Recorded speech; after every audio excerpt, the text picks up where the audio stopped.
All right, so this is today in ES. You can see right here, I've got my market profile, got my intraday chart with 3 minute bars. And one of the concepts I wanted to cover real quick, somewhat of a nuanced subject, but something that is, I think, one of the main concepts if you're going to be using market profile for the majority of your trade decisions, or just like to have added confluence in a trade, right? So right now we are at 9 o'clock Central Standard Time. Just started B period. So there's this concept in market profile, I guess theory, that right here we've got a strong open to the upside, right? So strong open to the upside. We're opening in the upper portion of the prior day's value. So you're anticipating a breakout, right?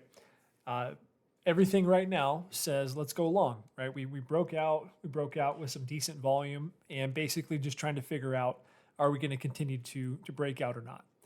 I'm going to hit play here and bear with me. All right, so B period came deep down into A period. Typically, what you want to see, the ingredients for a very strong breakout would be a very decisive open straight up, right? And then in B period, you would not want to see B period come down to, past half back of A period. So we are very deep into A period right now, which simply means, even if we are going to break out, the rally itself is not going to be as strong because we didn't have a lot of confidence in B period. So the idea is that, again, with a stronger breakout, you're not going to be coming back to half back of A period, but we did here. So right now it's sort of a skeptical approach. I'm looking at this and I'm thinking, if we do break out, it's not going to be as strong, and I might actually be eyeballing a short here if we break below the open here, right? So this is what happens. You can see over here on my intraday chart, volume sort of drying up on this leg down, and watch what happens. What should happen if we come this deep into A period is that we should continue lower, right?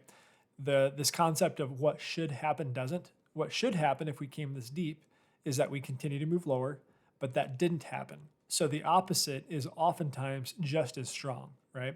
We came down that deep, we weren't able to find more sellers or more longs liquidating, and we moved right back up.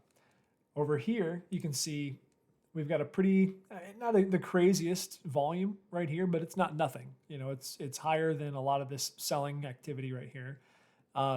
But the fact is that we came down to the open. We should have gone lower simply because we came so deep down into the A period, but we didn't. So now you want to eyeball a long, but just know that the long or the rally is just simply not going to be as strong, because if it was, we wouldn't come back past half back period here. So watch what happens. I guess everybody knows what happens. We all traded today, but price basically doesn't come back to the open, at least until later in the day, right? So the idea here is that what should happen doesn't. Price comes all the way down into A period. All right, let's eyeball some shorts. Then as price starts to move up, that is when you start to eyeball the longs, because we basically had a failed breakdown. We failed to accept into the prior day range, and now we're moving back up. Again, it doesn't disqualify the long trade simply because we came down deep into A period, but it does mean the rally is not going to be as strong. Nevertheless, you still want to take that trade though. If B period comes all the way down here and then we find ourselves in this upper echelon of A and B period, that's a sign that sellers just didn't show up and you should take the long.